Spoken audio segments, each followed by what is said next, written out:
سيئات أعمالنا من يهده الله فلا مضل له ومن يضلل فلا هادي له وأشهد أن لا إله إلا الله وحده لا شريك له وأشهد أن محمدا عبده ورسوله يا أيها الذين آمنوا اتقوا الله حق تقاته ولا تموتن إلا وأنتم مسلمون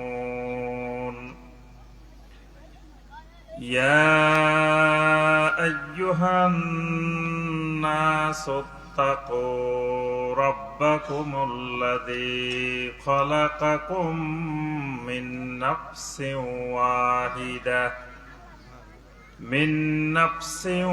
واحدة وخلق منها زوجها وبث منهما رجالا كثيرا ونساء واتقوا الله الذي تساءلون به والأرحام إن الله كان عليكم رقيبا يا أيها الذين آمنوا اتقوا الله وقولوا قولا سديدا يصلح لكم أعمالكم ويغفر لكم ذنوبكم ومن يطع الله ورسوله فقد فاز فوزا عظيما أما بعد فإن خير الحديث كتاب الله وخير الهدي هدي محمد صلى الله عليه وسلم وشر الأمور محدثاتها وكل محدثة بدعة وكل بدعة ضلالة وفي رواية وكل ضلالة في النار اللهم صل على محمد وعلى آل محمد كما صليت على إبراهيم وعلى آل إبراهيم إنك حميد مجيد اللهم بارك على محمد وعلى آل محمد كما باركت على إبراهيم وعلى آل إبراهيم إنك حميد مجيد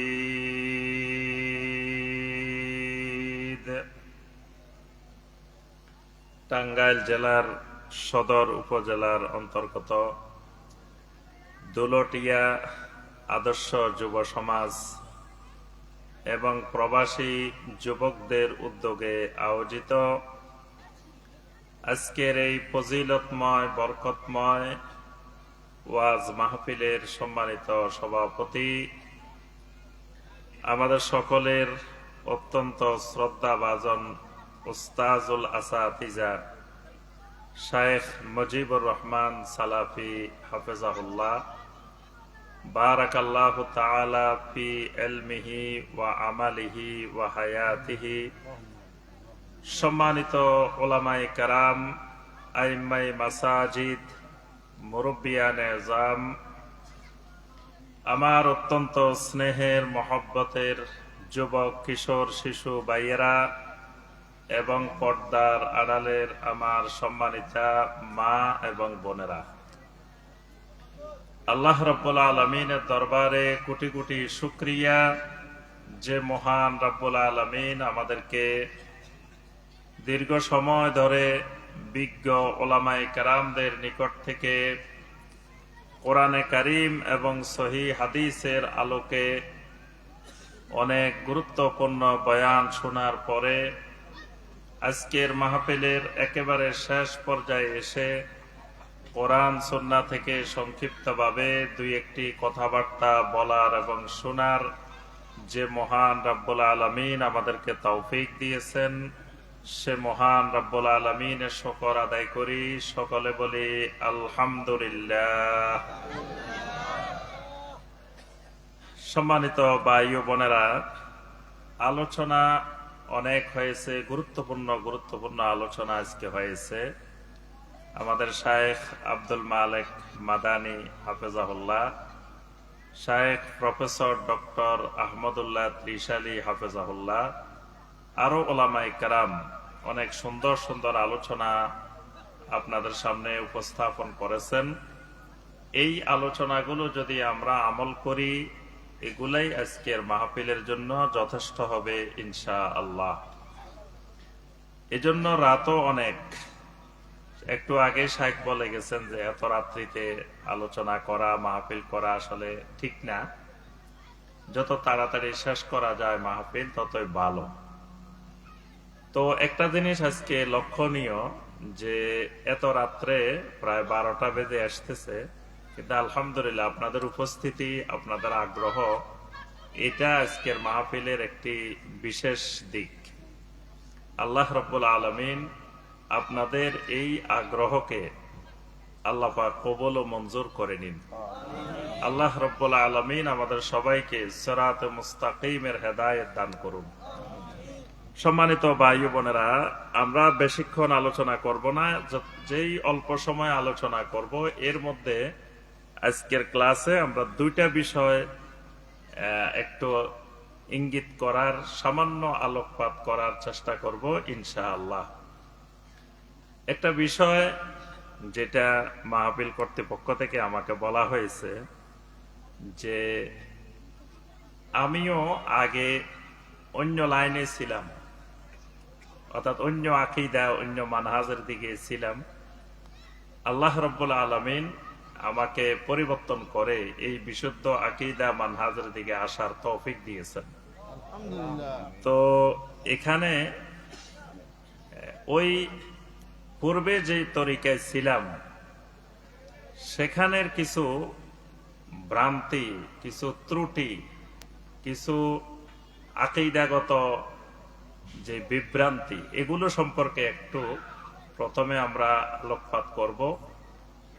এরপরে আজকের মাহফিল প্রবাসী যুবক এবং স্থানীয় যুবক, আজকের মাহফিলের কিন্তু মূল যারা ভূমিকা রেখেছেন তারা হলেন আমাদের যুবক ভাইয়েরা।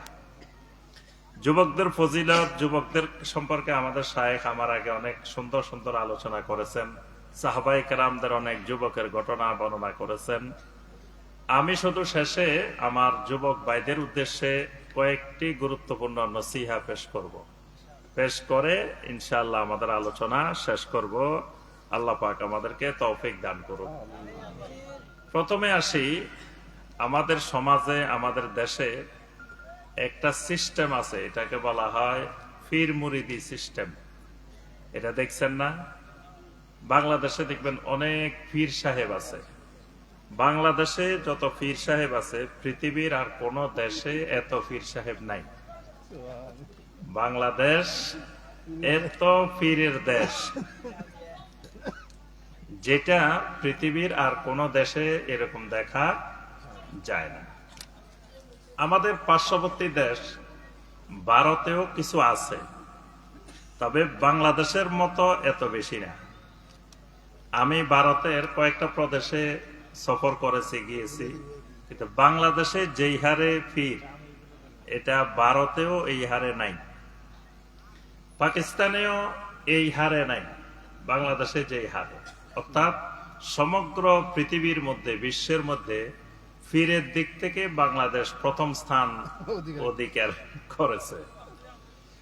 আর মোটামুটি আরব বিশ্বে তো একেবারেই নেই। সৌদি আরব, কাতার, কুয়েত, বাহরাইন, দুবাই, এসব দেশে পীরের কোনো নামগন্ধও নেই।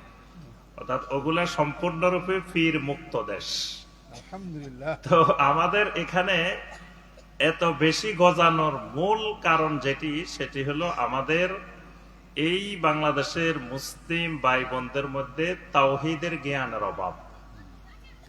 অন্যান্য জ্ঞান আছে, কিন্তু তাওহীদের জ্ঞান নেই। তাওহীদের জ্ঞানে সবাই কেউ নার্সারিতে, কেউ প্লেতে পড়ে, আর অন্যান্য জ্ঞানে অনেক উপরে, কিন্তু ওই তাওহীদের জ্ঞান শূন্য। তো তাওহীদের জ্ঞান যেখানে শূন্য হয়, সেখানেই এই সমস্ত পীর মুরিদি বা বাতিল ফেরকাগুলো গজিয়ে উঠে। আচ্ছা, তো এখন আসেন পীর মুরিদির আসলে ভ্রান্তিগুলো কোথায়। এগুলো যদি না জানি, তাহলে যে কোনো সময় যে কোনো কারো খপ্পরে পড়ে যাওয়ার সম্ভাবনা আছে। এজন্য একজন মুমিনকে যেমন তাওহীদ জানতে হয়, তাওহীদের বিপরীত শিরিক সম্পর্কেও তাকে জানতে হয়। ঈমান সম্পর্কে যেমন জানতে হয়, ঈমানের বিপরীত কুফর সম্পর্কেও জানতে হয়। সুন্নত সম্পর্কে যেমন জানতে হয়, সুন্নতের বিপরীত বেদাত সম্পর্কেও তাকে জানতে হয়।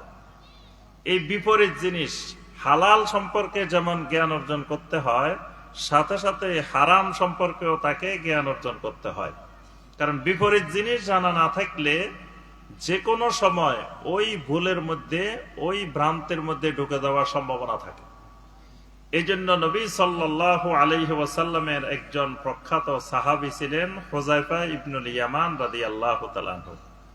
তিনি বলেন, কানান নাসু ইয়াসআলুনা রাসূলুল্লাহি সাল্লাল্লাহু আলাইহি ওয়াসাল্লাম আনিল খায়র।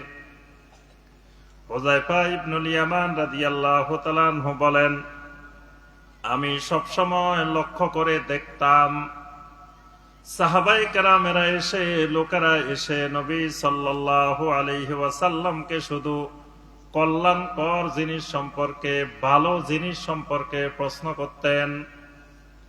কেউ এসে বলতেন, ইয়া রাসূলুল্লাহ সাল্লাল্লাহু আলাইহি ওয়াসাল্লাম, আইয়ুল ইসলাম খায়র, ইসলামের মধ্যে কোন জিনিসটা সবচাইতে কল্যাণকর। কেউ এসে বলতেন, আইয়ুল আমালে আহাব্বু ইলাল্লাহ, কোন আমলটা আল্লাহ রাব্বুল আলামিনের কাছে সবচাইতে প্রিয়। কেউ এসে বলতেন, ইয়া রাসূলুল্লাহ সাল্লাল্লাহু আলাইহি ওয়াসাল্লাম, দুল্লানি আলা আমালিন ইযা আমিলতুহু দাখালতুল জান্নাহ, আমাকে এমন কিছু আমল দেখাই দেন যে আমল করলে আমি সোজা জান্নাতে চলে যাব। সবাই এসে ভালো ভালো জিনিস জিজ্ঞাসা করে, কিন্তু আমি হুযায়ফা ইবনুল ইয়ামান ভালো জিনিস সম্পর্কে জিজ্ঞাসা করতাম না। ওয়া কুনতু আসআলুহু আনিশ শাররে, আমি সব সময় খালি খারাপ জিনিস সম্পর্কে জিজ্ঞাসা করতাম। সুবহানাল্লাহ। সবাই নবী সাল্লাল্লাহু আলাইহি ওয়াসাল্লামকে প্রশ্ন করে ভালো জিনিসের, কিন্তু আমি প্রশ্ন করতাম কিসের? খালি খারাপ জিনিসের। তো কেন আমার খারাপ নিয়ে এত উৎসুক কেন? কারণ মাখাফাতা আইয়ুদরিকানি, আমি সব সময় ভয় করতাম, আশঙ্কা করতাম, খারাপ রাস্তাগুলো যদি আমি না চিনি, যে কোনো সময় ওই খারাপ রাস্তা আমি ঢুকে যেতে পারি। এই আপনাদের টাঙ্গাইলে কিছু রাস্তা আছে ডাকাতের রাস্তা, আছে নে? ওরে কয় না, কথা কইছি আর কয় আমাদের এলাকা সম্পর্কে বদনামি করতেছে শাইখে, এজন্য অনেকে কিন্তু কয় নাই। আপনাদের টাঙ্গাইলে কিছু রাস্তা, ডাকাতের রাস্তা আছে নে? একবার আমাদের শাইখ ডক্টর শহীদুল্লাহ খান মাদানী হাফেজাউল্লাহকে এইখান দিয়ে ডাকাইতে দিচ্ছে বল্লা থেকে আসার সময়। তারপরে আরো অনেক শাইখের বিভিন্ন জায়গায় ধরছে।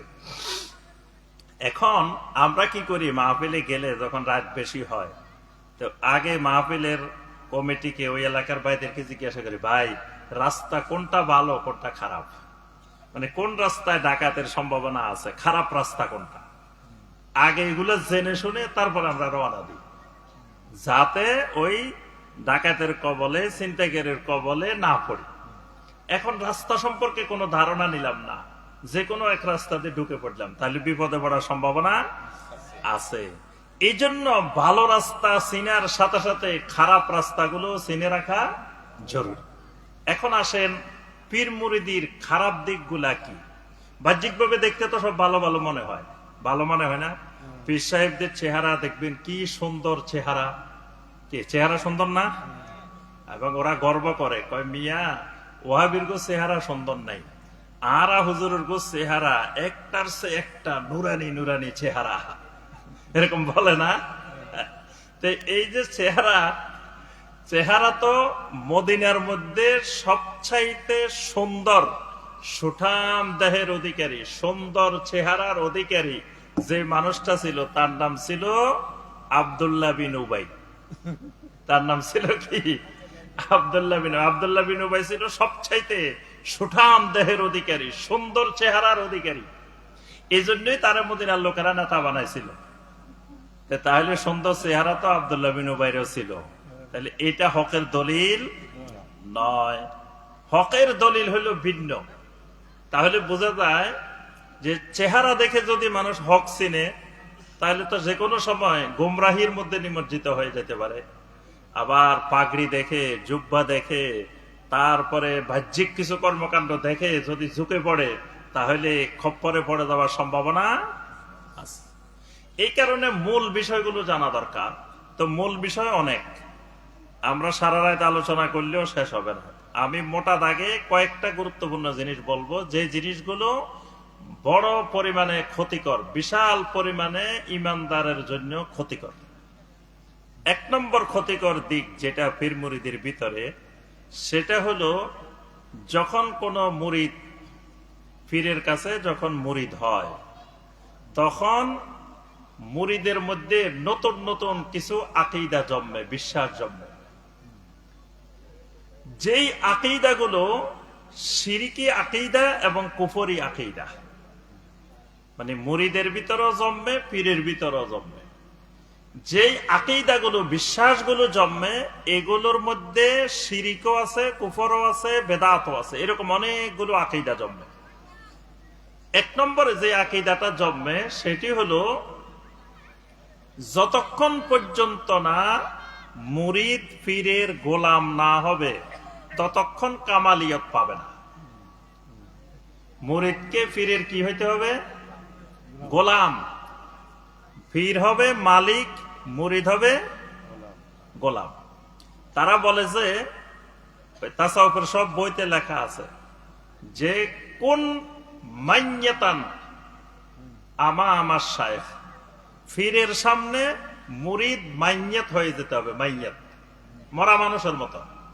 মরা মানুষের গোসল দেওয়ানোর সময় যেদিকে নড়ায় সেদিকে নড়ে, পীর মুরিদের যেদিকে নড়াবে সেদিকে নড়বে।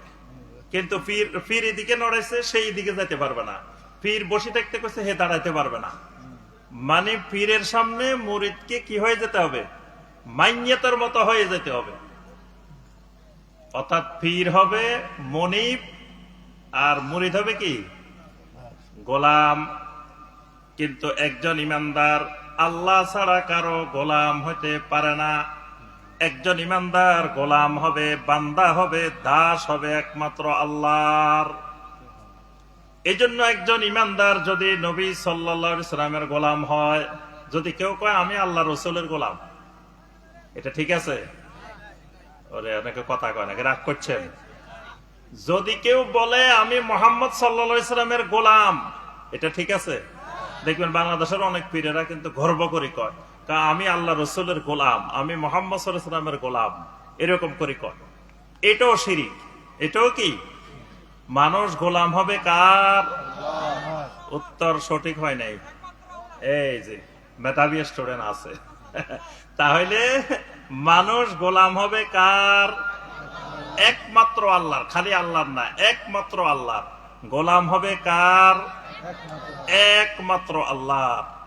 এবং নবী রাসূলেরা এসেছেন মানুষকে মানুষের গোলামি থেকে মুক্ত করে আল্লাহর গোলাম বানানোর জন্য। এখন নবী রাসূলদের কাজ ছিল মানুষকে কার গোলাম বানানো? আল্লাহর গোলাম বানানো। কিন্তু পীরের কাজ কি? কথা কেন? পীরের কাজ কি? মানুষের তার নিজের গোলাম বানানো। নবী রাসূলের কাজ ছিল মানুষকে আল্লাহর গোলাম বানানো, আর পীরের কাজ হলো কি? তার নিজের গোলাম বানানো। পীর মুরিদির একটা অন্যতম কিতাব মসনবী। মসনবী শরীফ নাম শুনছেন? মসনবী শরীফের নাম শুনছেন? মাওলানা রুমি, রুমির নাম শুনছেন? এই জগতের মধ্যে রুমি এক বড় ব্যক্তির নাম, মাওলানা রুমি। তো মাওলানা রুমির একটা কিতাব আছে মসনবী। মসনবীটা এই তাসাউফের জগতে কোরআন হাদিসের চাইতে বেশি মর্যাদাবান। এই জন্য মসনবীর খতম করে, মসনবী পড়ে, মসনবীর অনেক ফজিলত তারা বর্ণনা করে। মসনবী শরীফ বলে এটাকে, মসনবী শরীফ। তো মসনবী শরীফের মসনবীর প্রথমে লেখা আছে, খুদ বখুদ মাওলানা রুমি হারগেজে কামেল না শোধ, তা গোলামে শামসে তিবরিজি না শোধ। এটা হলো এই মসনবীর প্রথমে লেখা আছে। এই কথাটার অর্থ কি? ফার্সিতে লেখা মসনবী। এই কথাটার অর্থ হলো যে মাওলানা রুমি ওই সময়কার সবচেয়ে বড় আলেম, অনেক বড় মুহাদ্দিস, বড় আলেম। এখন উনি একদিন ওনার কাছে ওই আরেকজন ব্যক্তি ওনার কাছে পড়তে আসছে, তার নাম হলো শামসে তিবরিজি। শামসে তিবরিজি ওনার কাছে আসছে। এখন উনি হাদিস পড়াইলো, কিতাব পড়াইলো। পড়ানোর পরে যখন মাওলানা রুমি চলে গেছে, তখন নাকি শামসে তিবরিজি তার সব কিতাবগুলো পুকুরের মধ্যে, পানির মধ্যে ফেলে দিছে। এখন মাওলানা রুমি পড়াইতে আসছে, পড়াইতে পারে না। কিন্তু কিতাব কই গেল? কিতাব ছাড়া উনি তো পড়াইতে পারে না। কিতাবে খুঁজে পায় না, কিতাবে পাচ্ছে না। তো শামসে তিবরিজি বলে, আপনার কি কিতাবের দরকার? হ্যাঁ দরকার। তো কিতাব তো এখানে পুকুরেই আছে। তো এবার তো কয় সর্বনাশ, পুকুরে কিতাব গেলে তো কি অবস্থা, পুকুর থেকে কেমনে কিতাব এগুলো পাইব? তখন শামসে তিবরিজি পুকুরের থেকে নাকি কিতাব তুলে দিছে, একটা পাতাও ভিজে নাই। এখন মাওলানা রুমি কয়, আমি এত বড় আলেম হইলাম, এত কিছু শিখলাম, কিন্তু এই আলেম তো নাই। পুকুরের থেকে কিতাব তুলছে কিন্তু পাতা ভিজে নাই। তখন মাওলানা রুমি ওই শামসে তিবরিজির পায়ের উপরে পড়ে গেছে। পরে দীর্ঘ সময় শামসে তিবরিজির গোলামি করছে। তারপরে মাওলানা রুমি কামেল হয়েছে, ফিরে কামেল হয়েছে। বাংলাদেশে দেখবেন সব পীরের লগে ফিরে কামেল লেখা আছে, ফিরে নাকেস নাই কিন্তু কোনটা, সবগুলা ফিরে কি কামেল। এই মাওলানা রুমি ফিরে কামেল হয়েছে, শামসে তিবরিজির গোলাম হই। তো এই কথাটাই উনি ওই কিতাবের প্রথমে লিখছে, যে খুদ বখুদ মাওলানা রুমি হারগেজে কামেল না শোধ, তা গোলামে শামসে তিবরিজি না শোধ। যে শামসে তিবরিজির গোলাম হই, তারপরে আমি কামেল হয়েছি।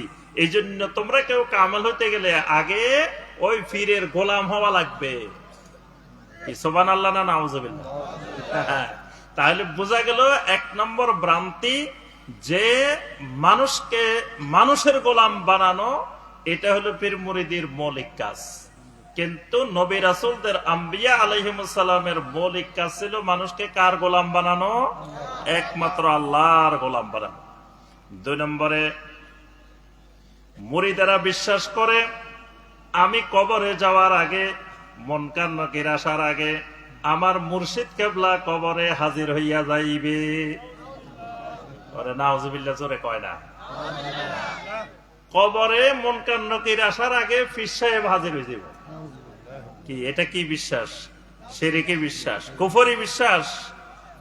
মানে আরেকজনের দিয়ে সে পার পাই যাব, সে উত্তরে দেওয়া লাগবে না, পীর সাহেব উত্তর দিয়ে দিব, যা করার পীর সাহেবে করবে। আবার পীর সাহেব মন কান্নকে দৌড়ানো জিকির শিখাই দেয়। একটা জিকির আছে, আপনারা শুনছেন কিনা কোনোদিন জানি না, ফেসবুকে ইউটিউবে দেখলে পাইবেন। মন কান্নকির দূর করার, মন কান্নকির বাহির করে দেওয়ার জিকির। এটা শুনছেন কোনোদিন? ওরে, তা আপনারা খালি ইউটিউবে গান শোনেন মনে হয়, আর কিছু শুনেন না। দেখবেন একটা জিকির আছে, এমন ভাবে জিকির করবা, মন কান্নকির যখন আসি তোমাকে বলবো মার রাব্বুকা ওয়া মা দীনুকা, তুমি খালি জিকির করবা, মন কান্নকির তখন ভয়ে পালাই যাবে। জিকিরটা কি? আল্লাহ আল্লাহ আল্লাহ আল্লাহ আল্লাহ আল্লাহ আল্লাহ আল্লাহ আল্লাহ, এই জিকির করবা, মানে থামবা না মাঝখানে। মন কান্নকির যা কষ্ট করুক, তুমি খালি কইবা আল্লাহ আল্লাহ আল্লাহ আল্লাহ আল্লাহ আল্লাহ, বাস মন কান্নকির ভয়ে পালাই যাবে। মন কান্নকির তাড়ানোর জিকির, নাউজুবিল্লাহ। তাহলে আচ্ছা, এই কবরে চলে আসবে, হাসরে পীর সাহেব চলে আসবে, কিয়ামতের ময়দানে তো ট্রেন নিয়ে, বাস নিয়ে, জাহাজ নিয়ে, লঞ্চ নিয়ে সেখানে বসা থাকবো, মুরিদেরা যাইবো আর উঠবো আর জান্নাতে চলে যাবে। এই বিশ্বাস কি বিশ্বাস? কুফরি বিশ্বাস, শিরিকি বিশ্বাস। আরবের মুশরিকেরা এই বিশ্বাসটাই পোষণ করত। কোরআনে কারিমের দুইটা আয়াত বলবো, এই দুইটা আয়াতে আল্লাহ রাব্বুল আলামিন আরবের মুশরিকদের, আরবের কাফেরদের এই বিশ্বাসটা কোরআনে কারিমে আল্লাহ পাক বলছেন। সূরা আজ-জুমারের ৩ নম্বর আয়াত, আল্লাহ রাব্বুল আলামিন আরবের মুশরিকদের আকীদা, তারা কেন মূর্তি পূজা করে, কেন তারা এই মূর্তির ইবাদত করে, এটা বর্ণনা করতে গিয়ে মুশরিকেরাই বলতেছে, ওয়াল্লাযীনা ইত্তাখাযু মিন দুনিহি আউলিয়া মা না'বুদুহুম ইল্লা লিয়ুকাররিবুনা ইলাল্লাহি যুলফা। আরবের মুশরিকেরা বলে, আমরা তো এদের গোলামি করি, আমরা এদের ইবাদত করি এই জন্য, ইল্লা লিয়ুকাররিবুনা ইলাল্লাহি যুলফা, এরা আমাদেরকে আল্লাহর মুকাররাবিন বানাই দিবে। অর্থাৎ আমি চাইলেও আল্লাহর নিকটবর্তী হইতে পারবো না, আল্লাহর নিকটবর্তী হইতে হলে এদের মাধ্যমে যাওয়া লাগবে। কারণ কি? কারণ হলো আল্লাহ কি সবারই চিনে? আপনাদেরকে আল্লাহ চিনে? তো অনেকেরই চিনে না, মানে কি আল্লাহ আপনাদের সবারই চিনে? আপনাদের নাম জানে? নামও জানে? শয়তান, ইবলিস মানুষকে এই দোকার মধ্যে ফেলায় যে মিয়া তোমার এলাকার এমপি সাহেব তোমার সবারই চিনে? চিনে না। এই দুলটিয়ার সবারই কি এলাকার এমপি সাহেব চিনে? কারোরে চিনে না। চিনে কয়জনের? 1-2জন নেতা আছে, ওদেরকে হয়তো চিনে। এখন এমপি সাহেবের কাছে তোমার কোনো কাজ, তুমি এমপি সাহেবের কাছে যাইবা, তুমি ডাইরেক্ট চলে গেছো এমপি সাহেবের কাছে। এমপি সাহেব কয় না তোমার তো চিনি না, বাড়ি কোথায়? কয় দুলটিয়া। কয় না তোমার চিনলাম না। এখন যদি ওই দুলটিয়ার যে নেতা আছে, নেতারে যদি সাথে করে নিয়ে যায়, তা এমপি সাহেব দেখলে তো নেতারে চিনবো, চিনলে না তাই কবে যে ভাই এ কিন্তু আমাদের লোক, কাজটা একটু করে দেন, তাহলে তার কাজটা তাড়াতাড়ি হয়ে যাবো। তো কয় আল্লাহর কাছে যদি বান্দা সরাসরি চলে যায়, তা আল্লাহ তো চিনে না। তো চিনে কারে? ওই টাঙ্গাইলে পীর সাহেব আছে 1-2জন, এদেরকে আল্লাহ চিনে। তাহলে আল্লাহর কাছে কোনো কাজের জন্য যাইতে হইলে ওই 1-2জনের মাধ্যমে গেলে আল্লাহ তাড়াতাড়ি করে দিব। নাউযুবিল্লাহ। অর্থাৎ মাখলুকের উপরে আল্লাহকে, খালেককে মাখলুকের উপরে কিয়াস করা, মাখলুকের মতো মনে করা, এটা শিরিকের একটা কারণ। এই পীর মুরিদির ক্ষেত্রে ওই মুরিদগুলা মনে করে যে আল্লাহর কাছে যাইতে হইলে, আল্লাহর মুকাররাবিন হইতে হইলে পীর ছাড়া যাওয়ার সুযোগ নাই। সূরা ইউনূসের 18 নম্বর আয়াত, ওয়ায়াবুদুনা মিন দুনিল্লাহি মা লা ইয়াদুররুহুম ওয়া লা ইয়ানফাউহুম ওয়ায়াকুলুনা হাউলাই শুফাআউনা ইনদাল্লাহ। আরবের মুশরিকরা বলে, এই দেবতারা, এই মাবুদেরা, আমরা যাদেরকে মাবুদ বানাইছি, যাদের মূর্তি বানাইছি, একটাও আমরা কোনো খারাপ মানুষের মূর্তি বানাই নাই, কোনো চোরের মূর্তি বানাই নাই, ডাকাতের মূর্তি বানাই নাই, সন্ত্রাসীর মূর্তি বানাই নাই। সবগুলা বড় বড় আল্লাহর ওয়ালি সালেহীন নবী রাসূলদের মূর্তি বানাইছি। আর আবার মুশরিকেরা বলে, মুহাম্মদ সাল্লাল্লাহু আলাইহি ওয়াসাল্লাম তুমি কি চিনো এরা কারা? এরা অনেক বড় বড় আল্লাহর ওলি। এই যে মূর্তি 360টা, এগুলা কোনো চোর ডাকাত খারাপ মানুষের মূর্তি না, সবগুলা সালেহীন বান্দাদের, দিনদার মানুষের, নবী রাসূলদের মূর্তি। তাহলে আমরা যদি এদের ইবাদত করি, এদের গোলামি করি, তাহলে এরা কিয়ামতের দিন আমাদের জন্য সুপারিশ করবে। এরা কি করবে? সুপারিশ করবে। দেখেন 1400 বছর আগের মুশরিকেরা বলতেছে যে এরা আমাদের জন্য সুপারিশ করবে, এই জন্য আমরা এদের ইবাদত করি। 1400 বছর পরে বাংলাদেশে যারা শিরিক করে তারাও বলে যে আমাদের পীর সাহেব কিয়ামতের দিন আমাদের জন্য কি করবে? সুপারিশ করবে। কবরে মুনকার নাকির থেকে আমারে পার করে দিবে, হাসরের ময়দানে আমাকে পার করে দিবে, ওই কিয়ামতের ময়দানে জাহাজ নিয়ে, লঞ্চ নিয়ে, সব নিয়ে বসে থাকবে। সেম ওই বিশ্বাস মুশরিকেরা যে বিশ্বাস করছে, একই বিশ্বাস। তাহলে 2 নম্বর কথা যেটা আমরা বললাম সেটি হলো তাদের 1 নম্বর বলছি মানুষের গোলাম বানানো। আল্লাহর গোলাম বাদ দিয়ে কার গোলাম বানায়? মানুষের গোলাম বানায়। 2 নম্বর বিষয় বলছি যে আকীদা পোষণ করে, যে বিশ্বাস পোষণ করে, এটা শিরকি কুফরি বিশ্বাস।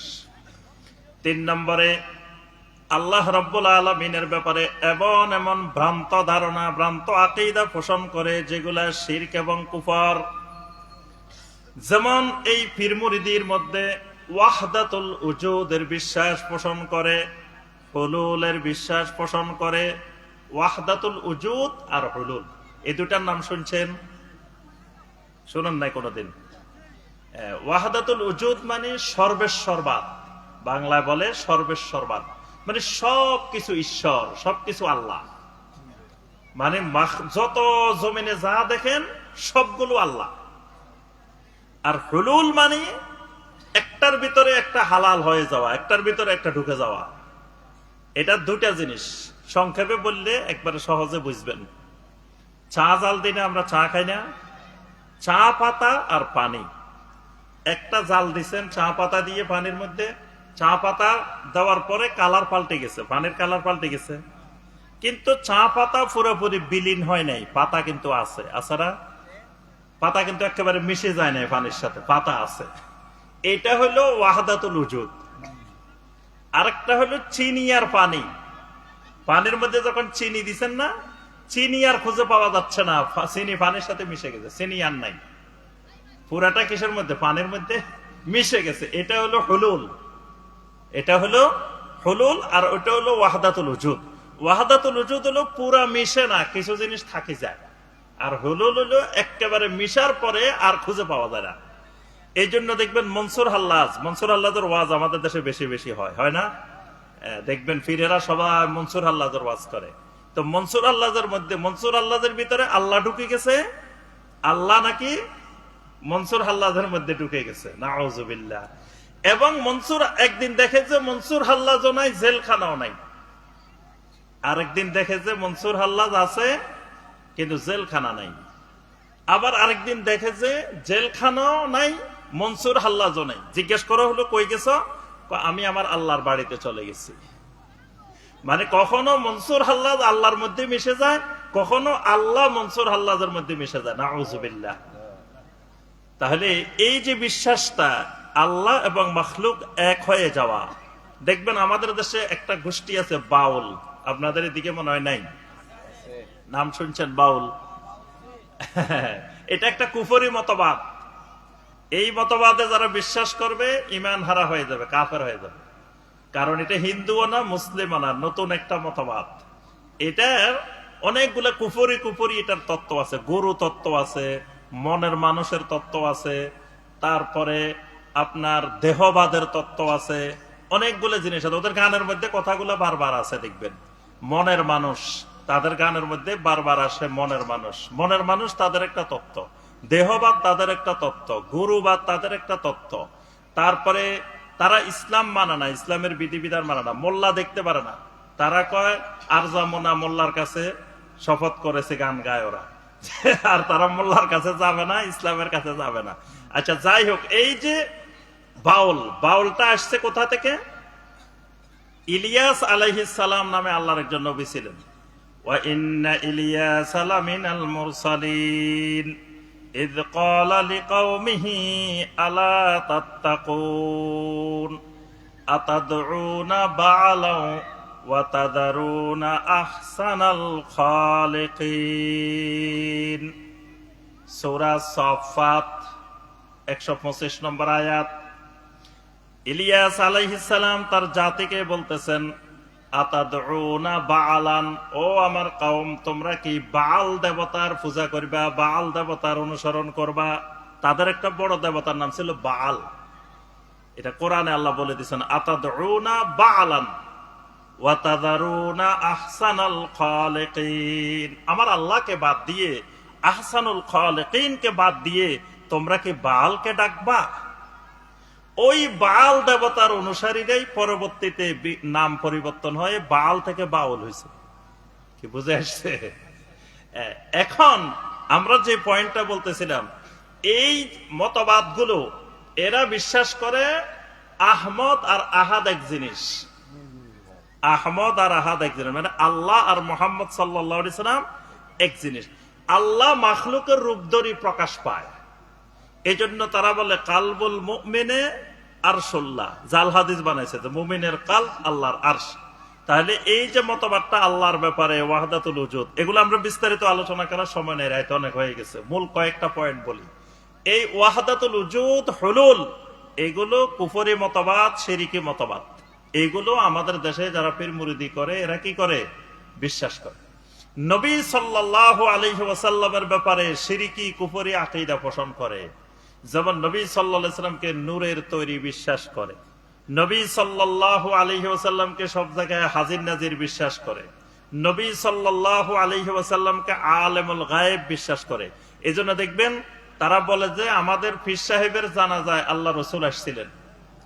এরকম শুনছেন না অনেক ওয়াজের মধ্যে, আমাদের পীর সাহেব হুজুরের জানাজায় আল্লাহ রাসূল আসছে। তা আমি বলি যে ভালো কথা, তোমাদের পীর সাহেবের জানাজায় আসতে অসুবিধা নাই, কিন্তু তোমরা আল্লাহ রসুলের শানে এত বড় বেয়াদবিটা কেমনে করলা? কারণ রাসূল যখন আসছে তখন জানাজা ইমামতি করবো কে? আল্লাহ রসুলই তো ইমামতি করবো। রাসূল আসলে পৃথিবীর আর কেউ ইমামতি করতে পারে?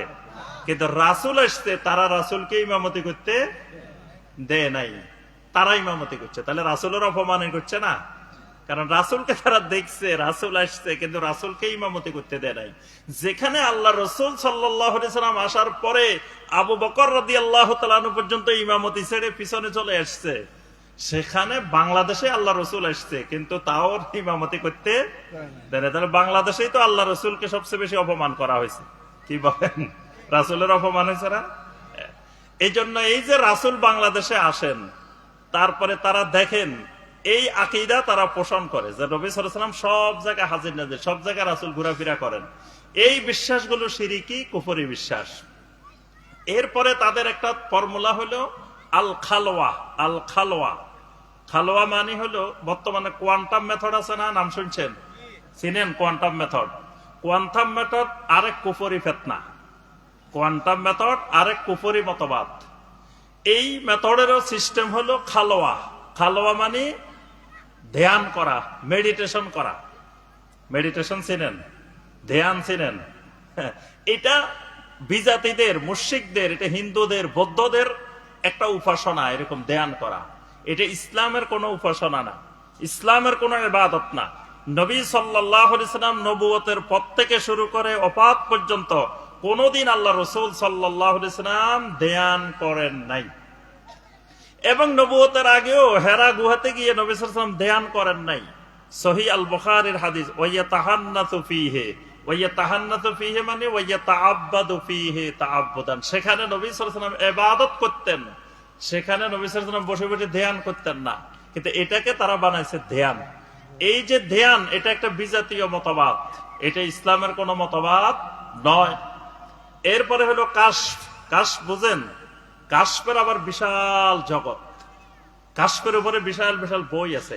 এটার আবিষ্কারক শিয়ারা, কাশফের আবিষ্কারক শিয়ারা। ইরানের অনেক জিনিসের নাম দেখবেন কাশফি, কাশফ এরকম শব্দটা ইরানের শিয়ারা অনেক কোম্পানির নাম, অনেক জিনিসের নাম এরকম কাশফি, কাশফ এরকম আছে, এটা শিয়াদের আবিষ্কার।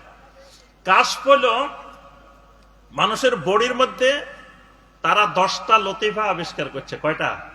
10টা লতিফা, মানে 10টা জায়গা, পয়েন্ট, কি পয়েন্ট।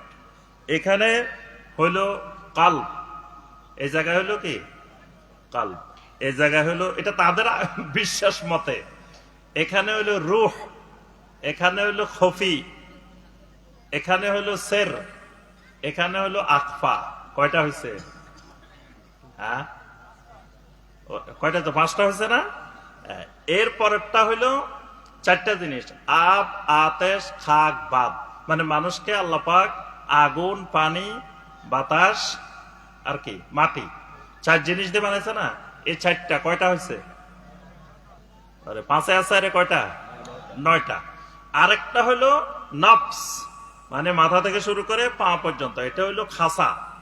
এটা হইলো কি? খাসার ভিতর অসিন পাখি কেমনে আসে যায়, কি এই গান শুনেন? এটা হইলো খাসা, মাথা থেকে পা পর্যন্ত, এটা হইলো খাসা। এটা হইলো 10 নম্বর লতিফা। কয়টা হয়েছে লতিফা? 10টা। এই 10টা কেন্দ্রিক তারা বিভিন্ন ইবাদত তৈরি করছে। প্রত্যেকটা কেন্দ্রিক জিকির আছে, আলাদা আলাদা জিকির আছে। খফি কেন্দ্রিক আলাদা জিকির, আখফা কেন্দ্রিক আলাদা জিকির, সের কেন্দ্রিক আলাদা জিকির। এই 10টা কেন্দ্রিক জিকির করতে করতে, ইবাদত গুলো করতে করতে করতে করতে এক সময় গিয়ে তার এই সবগুলো খুলে যাবে। এই খুলে যাওয়ার নাম হলো কাশফ। মানে এগুলো এখন ঘিরা দেওয়া, পরে এগুলো খুলে যাবে। খুলে গেলে এই লোক চোখ বন্ধ করলে সব দেখে। হ্যাঁ, এটাকে বলা হয় কি? কাশফ। এই কাশফ শিরকি আকীদা। কাশফ কি? শিরকি আকীদা। তাহলে এই মোটা দাগে কয়েকটা শিরিক কুফর বললাম। এরপরে দেখবেন তারা নতুন নতুন জিকির আবিষ্কার করে, নাচি নাচি জিকির, লাফাই লাফাই জিকির, গান গায় গায় জিকির। এগুলো তো আমরা প্রতিনিয়ত দেখেন বাহ্যিক ভাবে। এই পদ্ধতির জিকির, এই পদ্ধতির আমল বেদাতি আমল। অসংখ্য বেদাতি আমলের সমাহার এদের মধ্যে পাওয়া যায়। তাহলে বোঝা গেল এই পদ্ধতিটা, সিস্টেমটা ইসলামের পদ্ধতি সিস্টেম হইতে পারে না। আল্লাহ পাক আমাদেরকে এর থেকে হেফাজত করুন। দ্বিতীয় পয়েন্টে আসি আমরা। আমাদের সম্মানিত যুবক ভাইদের উদ্দেশ্যে কিছু গুরুত্বপূর্ণ নসিহা করে আমাদের আলোচনা শেষ। আর বেশি কষ্ট দেওয়া যাবে না, কারণ ফজরের নামাজ পড়া লাগবে তো নাকি? নাকি আজকে মাহফিলের জন্য ফজরের নামাজ মাপ? আমি একদিন উত্তরবঙ্গে গেছি এক জায়গায়, তা রাত্রে এরকম মাহফিল শেষে রয়েছি। এখন ফজরের সময় দেখে মসজিদে মুসল্লি নেই। জিজ্ঞেস করি, কি ইমাম সাহেব প্রতিদিনে মুসল্লি এরকম না আজকে এরকম? শাইখ জানান না কালকে মাহফিল গেছে। মানে প্রতিদিন আরো বেশি হয়, আজকে মাহফিলের কারণে মুসল্লি নাই। তা আমি কই, যেই মাহফিলের কারণে মুসল্লি নাই, এই মাহফিল সামনে থেকে বন্ধ করে দিবেন টোটালি, আর কোনোদিন মাহফিল করবেন না। কারণ মাহফিল করার উদ্দেশ্য হলো মুসল্লি বাড়ানো। এখন মাহফিল করে যদি মুসল্লি কমে যায়, তো ওই মাহফিল করার দরকার কি? তার চেয়ে না করে বসে থাকা ভালো। কারণ একটা মাহফিল করা কত কষ্ট, যারা আয়োজন করে তারা বুঝে। আপনারা তো, আমরা তো আসি একদিন কষ্ট করতেছি, কিন্তু যারা আয়োজন শুরু করছেন তারা 2 মাস আগ থেকে এটার প্রস্তুতি শুরু করছেন। কত কষ্ট, কত অর্থ ব্যয়, কত শ্রম ব্যয়, কত রকমের পেরেশানি। সবকিছু করার পরে যদি একটা মানুষও হেদায়েত না পায়, দিনমুখী না হয়, তো ওই ওয়াজ করে লাভটা কি? তাহলে ফজরের নামাজ তো পড়া লাগবে নাকি? এখন ওয়াজ করতে করতে 3টা বাজলো। এখন আমিও যে শুনলাম, আপনারাও যাই শুনলেন, কেউ ফজরে জামাত পাইলাম না। তো এই ওয়াজ কি করাচ্ছে? না করে বসে থাকা ভালো। এই জন্য বেশি ওয়াজ করা যাবে না। সংক্ষেপে শেষ। আমার সম্মানিত যুবক ভাইদের উদ্দেশ্যে কয়েকটি গুরুত্বপূর্ণ নসিহা। প্রথম কথা, বর্তমান যে সময়টা চলতেছে, এই সময়টা মহা ফিতনার সময়। খালি ফিতনা না, মহা ফিতনার সময়। আল্লাহ রাসূল সাল্লাল্লাহু আলাইহি ওয়াসাল্লাম বলেন, বাদিরু বিল আমাল ফাসাতাকুনু ফিতানান কাকিতাইল লাইলিল মুজলিম ইউসবিহুর রাজুলু মুমিনান ওয়া ইউমসি কাফিরান ওয়া ইউমসি মুমিনান ওয়া ইউসবিহু কাফিরান ওয়া ইয়াবিউ দীনাহু বিআরাদিম মিনাদ দুনিয়া। নবী সাল্লাল্লাহু আলাইহি ওয়াসাল্লাম বলেন, আমার উম্মতেরা, অতি শীঘ্র তোমাদের মধ্যে ফিতনাগুলো নামা শুরু হয়ে যাবে। যেমনি ভাবে রাত্রির ভয়াবহ অন্ধকার, ওই অন্ধকারের মতো একের পর এক ফিতনা নেমে আসবে। সকাল বেলায় তুমি মুমিন থাকবে, সন্ধ্যা বেলায় তুমি কাফের হয়ে যাবে। সন্ধ্যা বেলায় তুমি মুমিন, সকাল বেলায় তুমি কাফের হয়ে যাবে। কত মানুষ দেখবা 500 টাকার বিনিময়ে, 1000 টাকার বিনিময়ে, 1 কাপ চায়ের বিনিময়েও আল্লাহর দিন বিক্রি করে দিবে। এই যে সামনে আসতেছে, ভোট আসতেছে না, দেখবেন 1 কাপ চায়ও অনেকে ইমান বিক্রি করে, 500 টাকাও ইমান বিক্রি করে, একবারে সামান্য তুচ্ছ তুচ্ছ জিনিস দিয়ে দিন বিক্রি করে দেয়। এই মহা ফিতনার সময়, এই ফিতনা থেকে রক্ষা পাওয়ার জন্য যুবক ভাইদের যে করণীয়, কারণ যৌবনের বয়সটা ফিতনায় আক্রান্ত হওয়ার সবচেয়ে ভয়াবহ বয়স। যৌবনের সময়টা সোনালী বয়স, গোল্ডেন এজ। 25 বছর, 15 থেকে 40, মাঝখানে কয় বছর? 15 বছর থেকে 40 বছর, কয় বছর? 25 বছর। এই 25টা বছর জীবনের সবচেয়ে গুরুত্বপূর্ণ সময়। এই 25 বছর চলে গেলে হাজারো চেষ্টা করলেও এই 25 বছর আর ফিরে আসবে না। এই জন্য আল্লাহ রাব্বুল আলামিন কিয়ামতের ময়দানে 5টা প্রশ্নের মধ্যে একটা স্পেশাল আলাদা প্রশ্ন শুধু এই 25 বছরের উপরে। আন আবি বারজাতা আল আসলামি রাদিয়াল্লাহু তাআলা আনহু قال قال رسول الله صلى الله عليه وسلم لا تزول قدم ابن آدم يوم القيامة। কিয়ামতের ময়দানে কোন বনি আদমকে আল্লাহ রাব্বুল আলামিন 2 কদম নড়াচড়া করতে দিবেন না, যতক্ষণ পর্যন্ত না ওই 5টি প্রশ্নের উত্তর আল্লাহর সামনে না দিবে। 1 নম্বর প্রশ্ন, হাত্তা ইউসআলা আন উমরিহি ফিমা আফনাহু। আল্লাহ রাব্বুল আলামিন যে ওমরটা দিয়েছেন, 60 বছর, 70 বছর, 80 বছরের যে হায়াতটা দিয়েছেন, এই হায়াতটার ব্যাপারে আল্লাহ রাব্বুল আলামিন জিজ্ঞাসাবাদ করবেন। ওয়া আন ইলমিহি ফিমা ফাআলা বিহি। আল্লাহ যে জ্ঞান দিয়েছিলেন, ইলম দিয়েছিলেন, সেটার কি করেছে, এটা খবর দাও, এটার উত্তর দাও। 3 নম্বরে আল্লাহ রাব্বুল আলামিন জিজ্ঞাসা করবেন ওয়া মিন আইনা ইকতাসাবাহু। দুনিয়াতে ধন সম্পদ, টাকা পয়সা কোন দিক থেকে, কিভাবে ইনকাম করছিলা, কিভাবে আয় করছিলা। ওয়া ফিমা আনফাকাহু। কিভাবে তোমার সম্পদ ব্যয় করছিলা, খরচ করছিলা।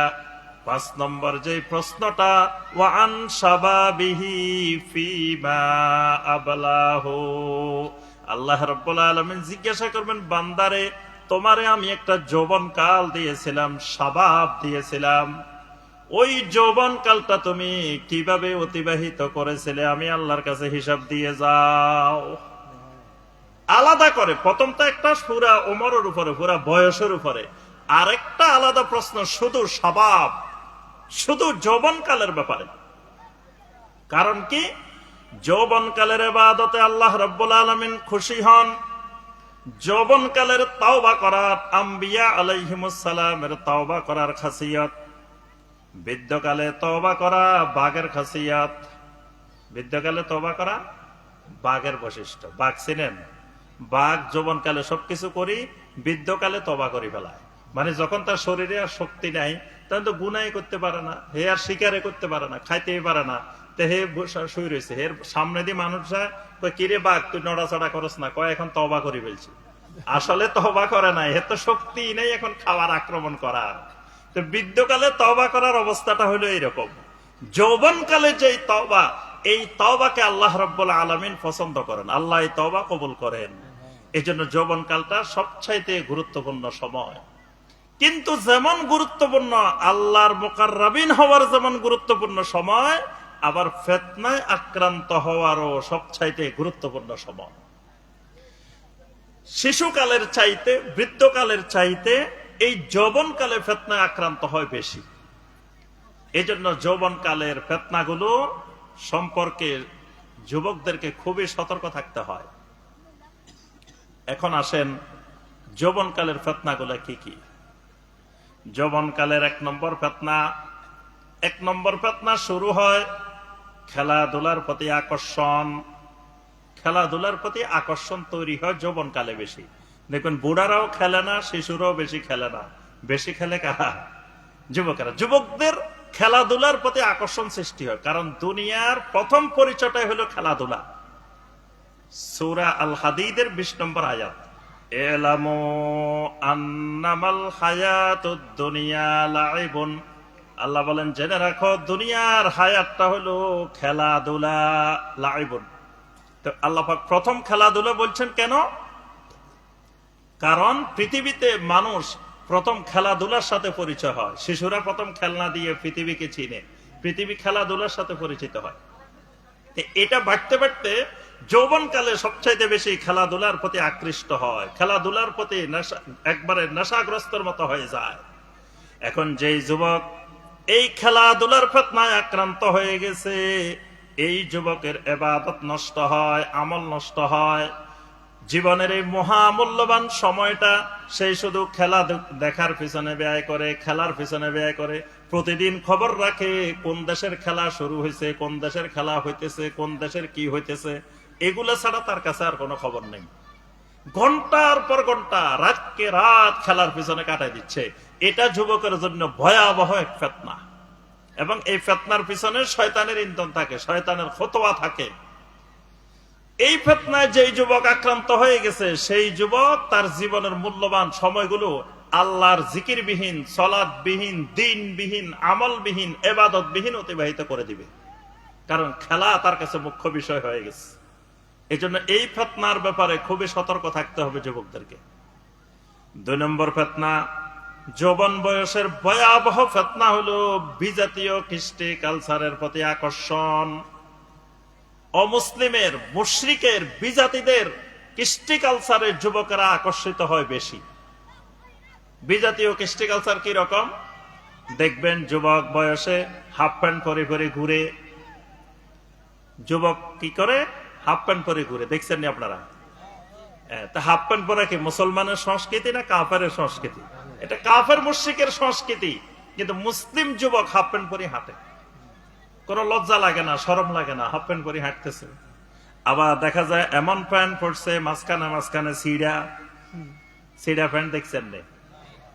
অভাবের কারণে সিডা প্যান্ট পরে নাই, অনেক দাম দিয়ে, অনেক টাকা দিয়ে সিডা প্যান্ট কিনছে। কেন? ওই যে শয়তান তারে উস্কানি দিতেছে, শয়তানের খতোয়ায় পড়ে গেছে। বিজাতীয় কৃষ্টি কালচার, মুশরিকের কালচার তার কাছে পছন্দ হইতেছে, ইসলামেরটা ভালো লাগতেছে না, বিজাতিরটা তার কাছে ভালো লাগতেছে। চুল কাটতে গেছে, চুল কাটাটা ওই ইহুদির মতো, খ্রিস্টানের মতো, মুশরিকের মতো। সেলুন দোকানের চারপাশে দেখবেন কতগুলা ছবি টাঙ্গানো আছে। এখন জিজ্ঞেস করে কোনটা দিবেন, কোন ডিজাইন, কোন স্টাইলে আপনি চুল কাটবেন। এখন আপনি দেখাই দিতেছেন এটা, তো ওইটা কার? ওইটা একজন মুশরিক খেলোয়াড়, কাফের খেলোয়াড়, কাফের নায়ক, কাফের গায়ক, এইরকম লোকদের ছবি এগুলা। এখন ওই যুবকের কাছে মুশরিকের এগুলা তার কাছে খুব পছন্দ হইতেছে। শয়তানের খতোয়ায় সেই যুবক পড়ে গেছে, ফিতনার মধ্যে পড়ে গেছে। বিজাতীয় কালচার ভালো লাগতেছে। বিজাতীয় কালচার দাড়ি মুন্ডন করা। ইসলামের কালচার হলো দাড়ি লম্বা করা, দাড়ি রেখে দেওয়া। মুশরিকের কালচার হলো দাড়ি মুন্ডন করা। শয়তান মানুষের আকৃতি পরিবর্তন করতে পছন্দ করে। ফালা ইউগাইয়িরুন্না খালকাল্লাহ, আল্লাহর সৃষ্টিকে পরিবর্তন করা এটা শয়তানের চিরাচরিত অভ্যাস। তো এই দাড়ি হলো ফিতরত, আল্লাহর সৃষ্টিটা হলো দাড়িওয়ালা থাকবে পুরুষ, কিন্তু শয়তান চায় পুরুষ যেন দাড়িবিহীন থাকে। এটা শয়তান দেখলে সুন্দর লাগে শয়তানের কাছে। দাড়িওয়ালা হলে শয়তান বেজার, শয়তানের কাছে ভালো লাগে না, শয়তান পছন্দ করে না। শয়তান চায় আল্লাহর সৃষ্টিকে বিকৃত করতে। বিকৃতির এটা একটা ধরন। এই জন্য শয়তান যুবককে দিয়ে দাড়ি মুন্ডন করায়।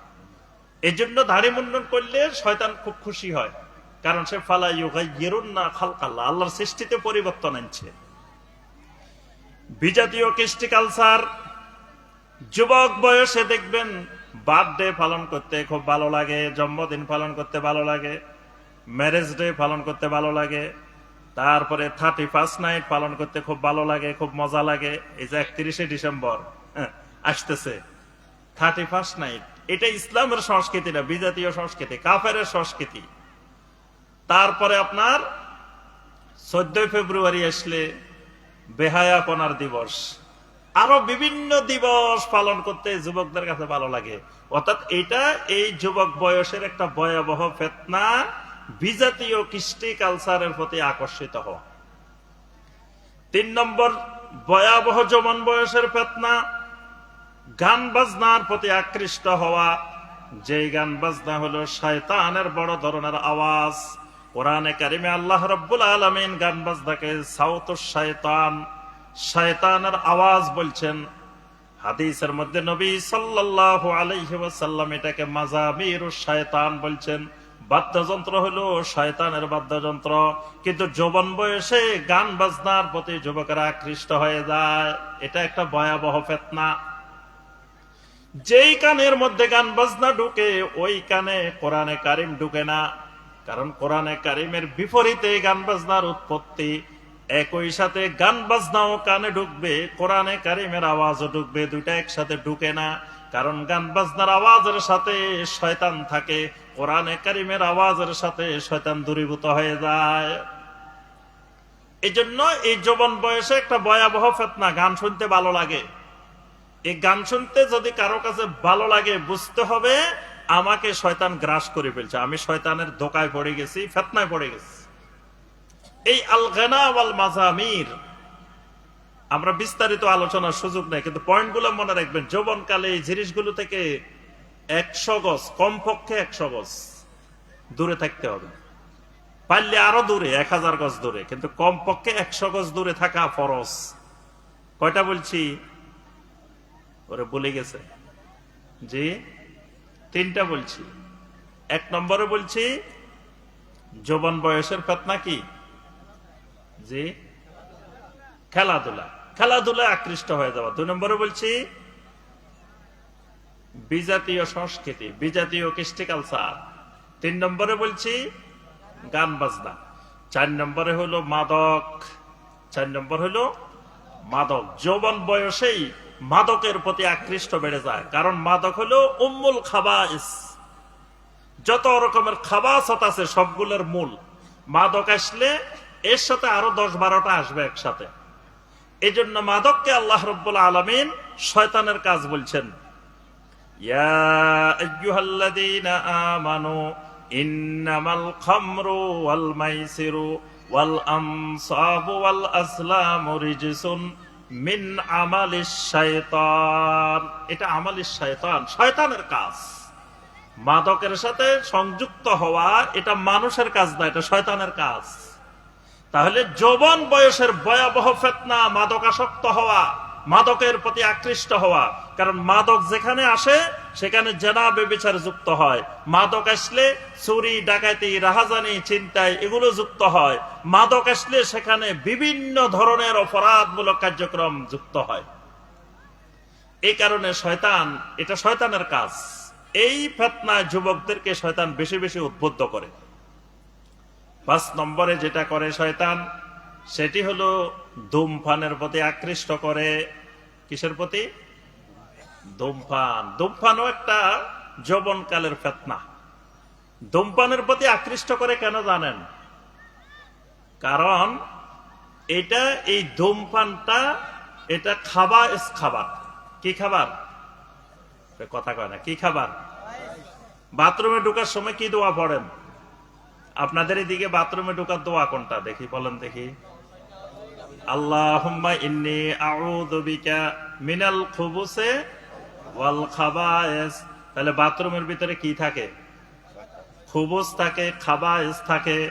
এজন্য এদের থেকে আল্লাহর কাছে ফানা চায়, তারপরে বাথরুমে যায়।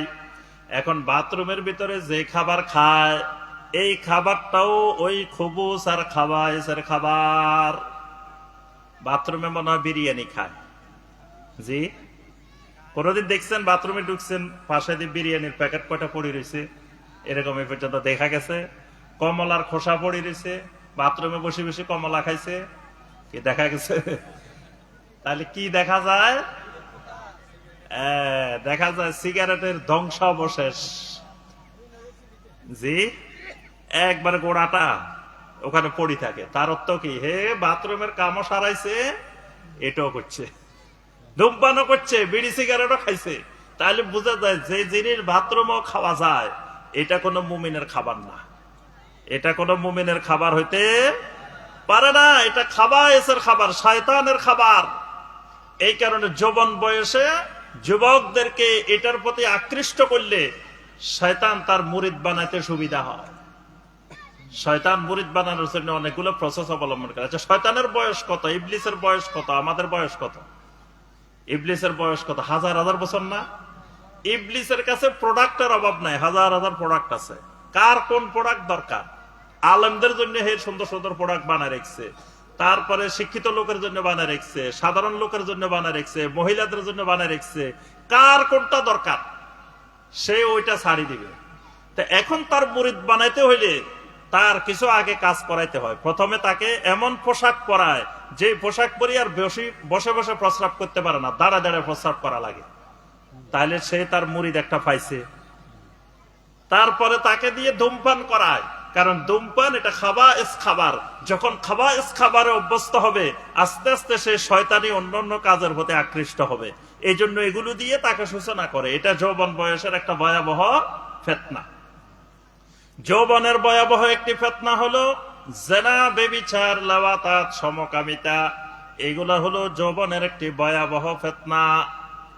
এই বয়সে মানুষ জিনা ব্যভিচারের প্রতি আকৃষ্ট হয় বেশি।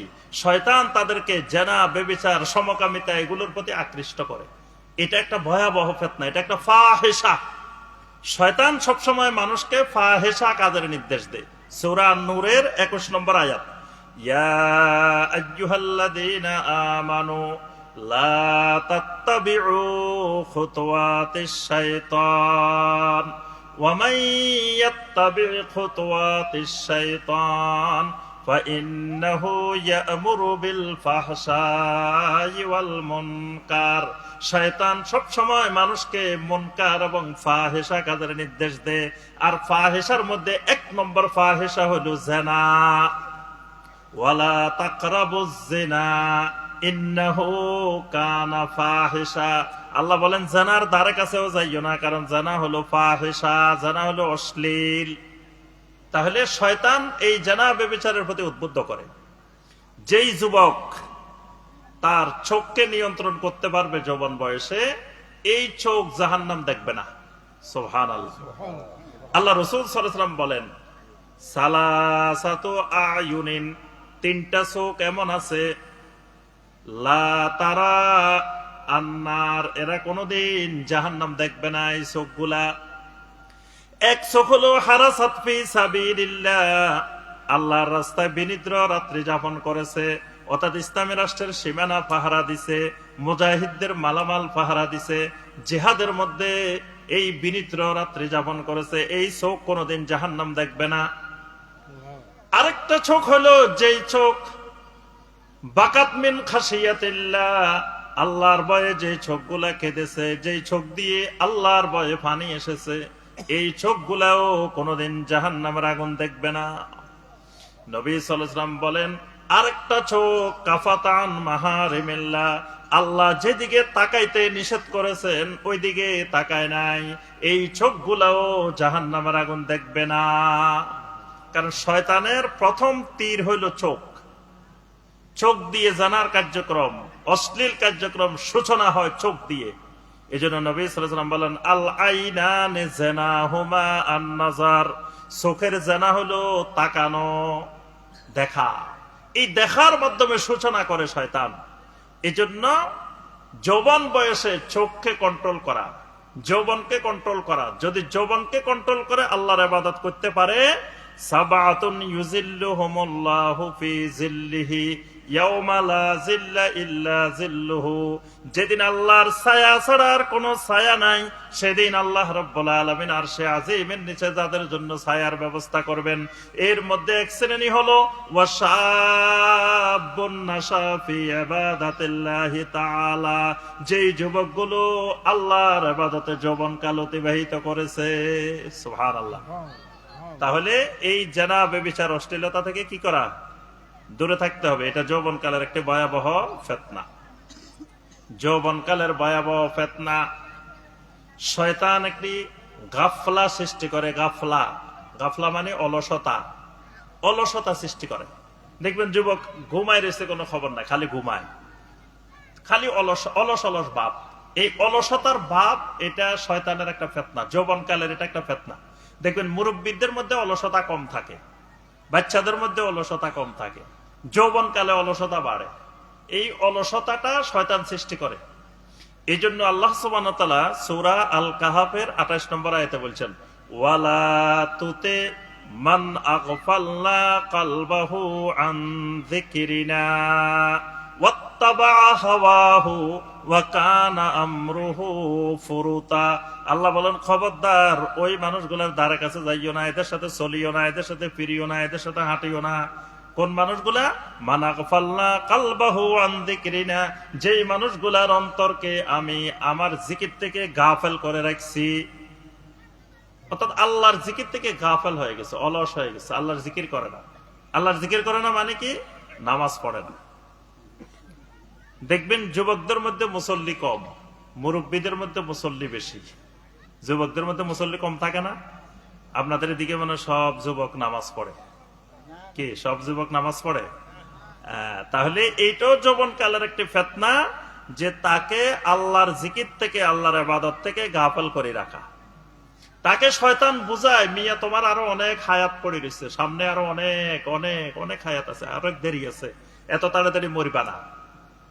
কিন্তু নবী সাল্লাল্লাহু আলাইহি ওয়াসাল্লাম বলেন, আকসিরু যিকরা হাযিমিল লাদ্দাত, ও আমার উম্মত, এমন একটা জিনিস তোমার সামনে এসে যাবে, যেটা তোমার সামনের কত পরিকল্পনা ছিল, কত প্ল্যান ছিল, কত প্রোগ্রাম ছিল, কত কিছু ছিল, সমস্ত আশা আকাঙ্ক্ষাকে চুরমার করে দিয়ে, যেই জিনিস সব কিছুকে ধ্বংস করে দিয়ে তোমার নিয়ে যাবে, সেই জিনিসটাকে তুমি বেশি বেশি স্মরণ করো, অর্থাৎ মৃত্যুকে বেশি বেশি স্মরণ করো। কিন্তু শয়তান কি করে? মৃত্যুর স্মরণ থেকে মানুষকে দূরে সরায় রাখে। এই মৃত্যু স্মরণ থেকে যখন দূরে সরায়, যুবক তখন আল্লাহর ইবাদত থেকে গাফেল হয়ে যায়। এই জন্য যৌবনের একটা ভয়াবহ ফিতনা সালাত ত্যাগ করা, আল্লাহর ইবাদত থেকে গাফেল হয়ে যাওয়া। এই জন্য আমার যুবক ভাইয়েরা, বেনামাজি হওয়া যাবে না। যৌবনকালের ইবাদত আল্লাহর কাছে বেশি প্রিয়, বেশি মহব্বতের। এই জন্য যৌবনকালে সালাত ছাড়া, সালাত পরিত্যাগ করা যাবে না। বৃদ্ধকালে চাইলেও আপনি বেশি বেশি সালাত আদায় করতে পারবেন না, শারীরিক সমস্যা, কত রকমের রোগ ব্যাধি। কিন্তু যৌবনকালটা আল্লাহ পাক একটা নিয়ামত দিয়েছেন, সুস্থতার সাথে আপনি এখন চাইলে তাকবীরে উলার সাথে আপনি সালাত আদায় করতে পারেন, বেশি বেশি নফল সালাত আদায় করতে পারেন, বেশি বেশি সিয়াম পালন করতে পারেন। মানে আল্লাহর ইবাদতের মুখ্য বয়স হলো যৌবনকাল। কিন্তু এই যৌবনকালটা আপনার হেলাধুলায় খেলা চলে যাচ্ছে, শয়তান আমাকে আপনাকে গাফেল করে রাখতেছে। এই জন্য এই এলাকার যুবক ভাইদেরকে আমি বলবো, একজন যুবক ভাইও বেনামাজি থাকা কি যাবে? কি যুবক ভাইয়েরা, তোমরা কি প্রতিদিন 5 ওয়াক্ত সালাত আদায় করবা ইনশাআল্লাহ? আল্লাহ পাক এই এলাকার সকল যুবক ভাইগুলোকে নামাজি বানাই দিন। যুবক ভাইদের জন্য 3টা দোয়া করব, এই এলাকার যুবকদের জন্য 3টা দোয়া। যে 3টা দোয়া নবী সাল্লাল্লাহু আলাইহি ওয়াসাল্লাম এক যুবকের জন্য করছেন। এক যুবক এসে নবী সাল্লাল্লাহু আলাইহি ওয়াসাল্লামকে বলতেছেন, ইয়া রাসূলুল্লাহ সাল্লাল্লাহু আলাইহি ওয়াসাল্লাম, ইযআন লি বিযানা, এ আল্লাহর রাসূল সাল্লাল্লাহু আলাইহি ওয়াসাল্লাম, আমাকে একটু জিনার পারমিশন দেন। কত বড় সাহস, আমাকে একটু জিনা করার অনুমতি দিয়ে দেন। সাহাবায়ে কেরাম চোখ বড় বড় করে তাকায়, এই লোক কোথা থেকে আইলো, এরকম এক প্রশ্ন আল্লাহ রাসূলকে যাই করতেছে। নবী সাল্লাল্লাহু আলাইহি ওয়াসাল্লাম বললেন, তারে কেউ ধমক দিও না, কিচ্ছু করিও না, উদনু কারিবান, তারে আমার কাছে নিয়ে আসো, আমার কাছে নিয়ে আস। নবী সাল্লাল্লাহু আলাইহি ওয়াসাল্লামের কাছে আসলো। আসার পরে নবী সাল্লাল্লাহু আলাইহি ওয়াসাল্লাম জিজ্ঞাসা করলেন, আতুহিব্বুহু লিউম্মিকা, আচ্ছা যুবক, তোমার মায়ের সাথে যদি কেউ জিনা করে, তুমি এটা পছন্দ করো? যুবক বলল, না ইয়া রাসূলুল্লাহ সাল্লাল্লাহু আলাইহি ওয়াসাল্লাম, এটা তো আমি পছন্দ করি না। আচ্ছা তোমার বোনের সাথে কেউ জিনা করুক, এটা তুমি পছন্দ করো? না। তোমার খালার সাথে কেউ পছন্দ করুক, তুমি পছন্দ করো? না। তোমার ফুফুর সাথে কেউ জিনা করুক, পছন্দ করো? না।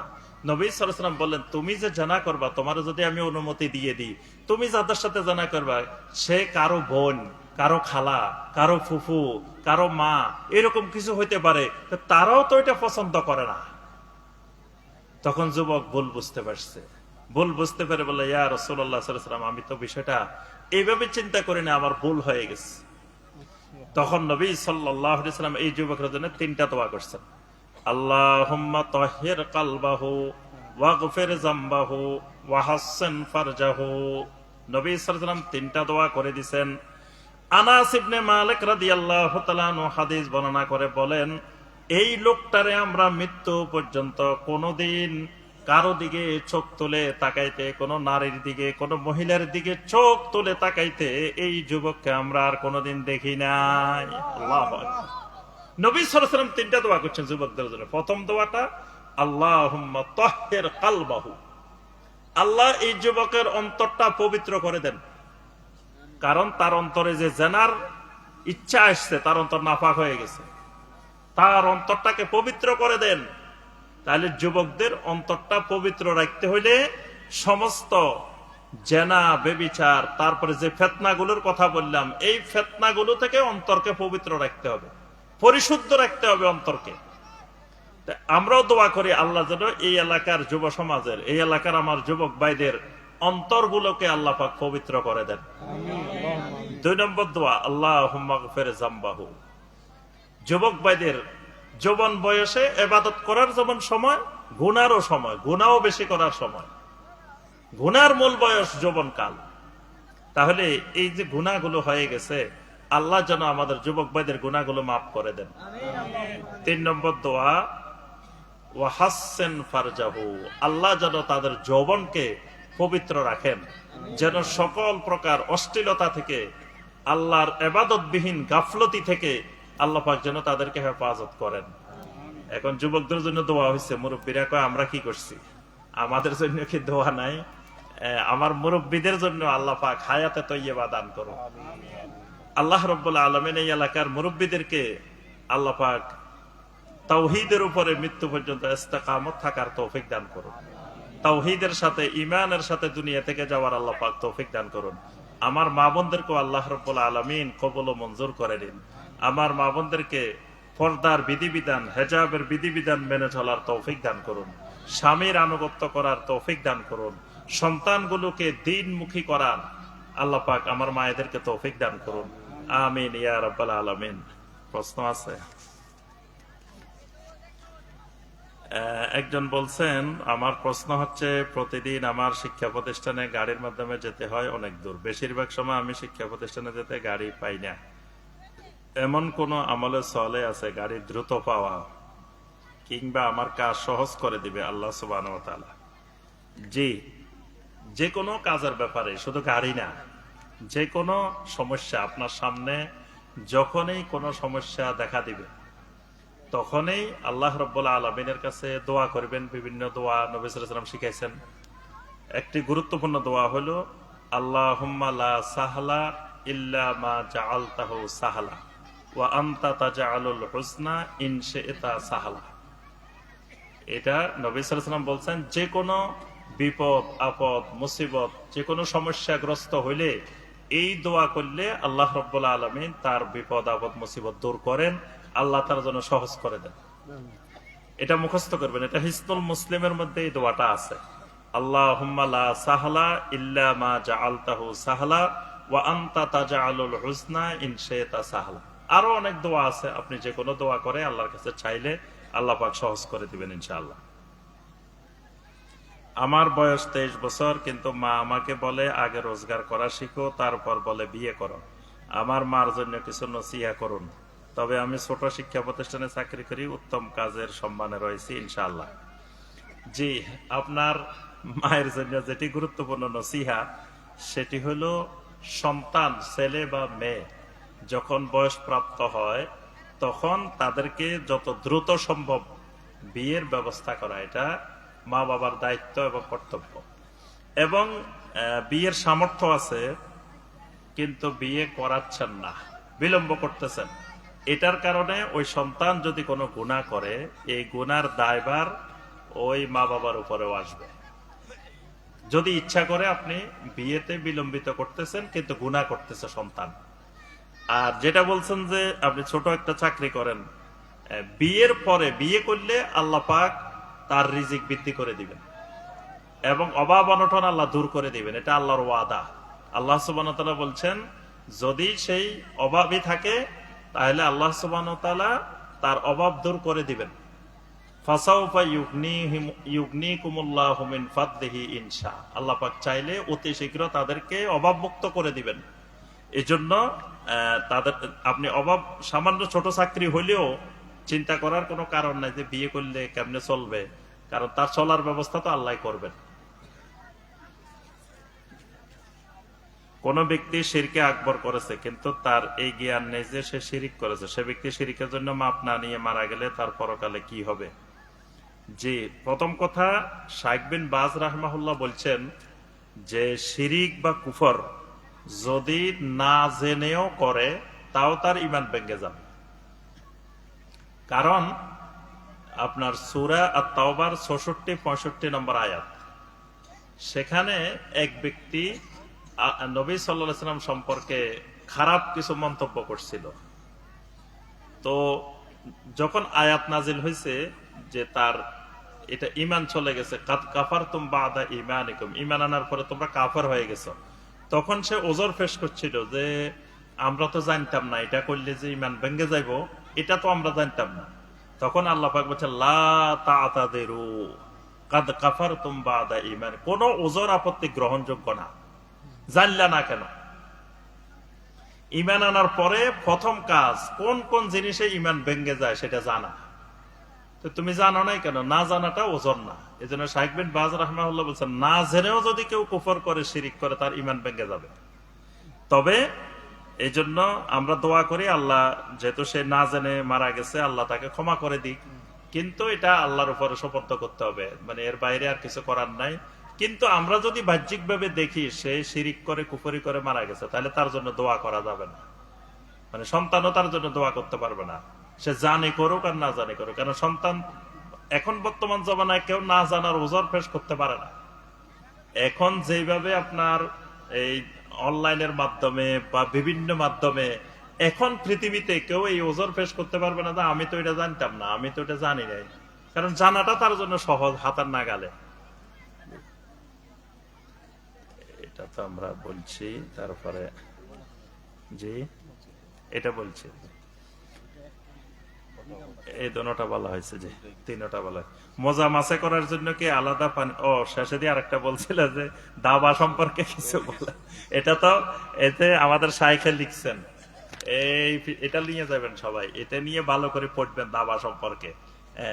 দাবা মানে দামাত বারাকাতুহুমুল আলিয়া, মানে হলো যে তার সুউচ্চ বারাকাত অব্যাহত থাকুক, দীর্ঘজীবী হোক।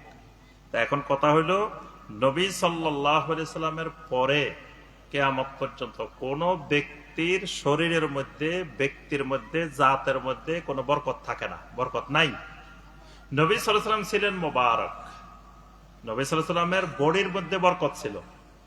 এই জন্য নবী সাল্লাল্লাহু আলাইহি সাল্লামের আঙ্গুলের ফাঁকে দিয়ে পানি বাইরেছে, দুই আঙ্গুলের মাঝখান দিয়ে ঝর্ণার মতো পানি বাইরেছে। নবী সাল্লাল্লাহু আলাইহি সাল্লামের ওযু করে পানি কুলি ফেলছেন, হুদায়বিয়ার কূপের মধ্যে জোয়ারের মতো পানি ওঠা শুরু হয়ে গেছে। অসংখ্য ঘটনা আছে নবী সাল্লাল্লাহু আলাইহি সাল্লামের বারাকাত। কিন্তু নবী সাল্লাল্লাহু আলাইহি সাল্লামের যখন অসুস্থ হইলেন, নবী সাল্লাল্লাহু আলাইহি সাল্লাম বিছানায় শুয়ে গেলেন, আম্মা জান আয়েশা রাদিয়াল্লাহু তাআলা আনহা তখন নবী সাল্লাল্লাহু আলাইহি সাল্লামের হাতের মধ্যে সূরা আল ইখলাস, সূরা আল ফালাক, সূরা নাস এগুলো পড়ে ফু দিতেন, আর নবী সাল্লাল্লাহু আলাইহি সাল্লামের হাত দিয়েই মাসে করতেন। কারণ আম্মা জান আয়েশা বলছেন লি বারাকাতে ইয়াদিহিমা, কারণ নবী সাল্লাল্লাহু আলাইহি সাল্লামের হাতের মধ্যে বারাকা, আমি আয়েশার হাতের মধ্যে বারাকা না, এই জন্য রাসূলের হাত দিয়েই আমি মাসে করতাম। তো এখন যেখানে আম্মা জান আয়েশার হাতে বারাকা নাই, সাহাবায়ে কেরামের পায়ের একটা ধুলা, মানে যেই রাস্তা দিয়ে হাঁটতেন সেই রাস্তা দিয়ে যে ধুলাগুলা লাগতো জুতার সাথে, পায়ের সাথে, ওই একটা ধুলার পরিমাণও তো আমাদের আলেম ওলামা বা যারাই যত সম্মানী হোক, যত সালেহীন হোক, তারা একটা ধুলার পরিমাণও মর্যাদা সম্পন্ন না। তো তাদের মধ্যে যদি বরকত না থাকে তো এরা বরকত পাইছে কই? একবার আমি ব্রাহ্মণবাড়িয়া এক মাহফিলে গেছি, তা আমি বললাম যে ওয়াইস আল কারনি রাহেমাহুল্লাহ উনি রাসূলের জুব্বা পায় নাই, জুব্বা পাইছে আব্দুল্লাহ বিন উবাইরে জুব্বা দিছেন, যে তাকে রাসূল সাল্লাল্লাহু আলাইহি ওয়াসাল্লাম জুব্বা দিয়ে দাফন করা হয়েছে। তো পরে মুরব্বীরা আলোচনা এরকম শেষ হয়েছে, শেষ হওয়ার পরে কয়েকজন মুরব্বী আসে আমাকে বলে কি যে ওয়াইস করণী জুব্বা পায় নাই, ফাইসেডা কিডা? মানে খুব খেপা, ওয়াইস করণী জুব্বা পাইলো না কেন, মানে ওয়াইস করণী জুব্বা পায় নাই, ফাইসেডা কিডা আমাকে বলতেছে। আমি বললাম যে ওয়াইস করণী যদি জুব্বা পায় আপনাদের লাভটা কি, না পাইলে ক্ষতি কি? এইটা বলেন, আপনাদের লাভ কি ক্ষতি কি? ওয়াইজ করে জুব্বা পাই গেছে, ধরেন আমি কইলাম যে পাই গেছে, তা আপনাদের লাভটা কি? আর কইলাম যে ওয়াইজ করে পায় নাই, তা আপনাদের লসটা কি? ওয়াইজ করে জুব্বার সাথে আপনাদের তো ইমানের কোনো সম্পর্ক নাই, লাভও নাই লসও নাই। এখন আমরা যে কথাটা বলছি যে সাহাবাই কেরামদের মধ্যে যদি বরকত না থাকে, তো বরকত আছে কার মধ্যে? অর্থাৎ কিয়ামত পর্যন্ত আর কারো শরীরে বডিতে বরকত থাকে না। বরকত থাকে এলমের মধ্যে, বরকত থাকে আমলের মধ্যে, বরকত থাকে কোরআনে কারিমের মধ্যে, বরকত আল্লাহর ঘরের মধ্যে। কোন কোন জায়গায় বরকত এগুলো বলে দেওয়া আছে, আল্লাহ পাক বলে দিচ্ছেন এই জিনিসের মধ্যে বরকত আছে। অর্থাৎ ব্যক্তির মধ্যে কোনো বরকত নাই। সুতরাং তিনি ফির হোক, যত দিনদার হোক, যত সালেহীন হোক, যত কিছুই হোক, তার বডির মধ্যে কোনো বরকত নাই।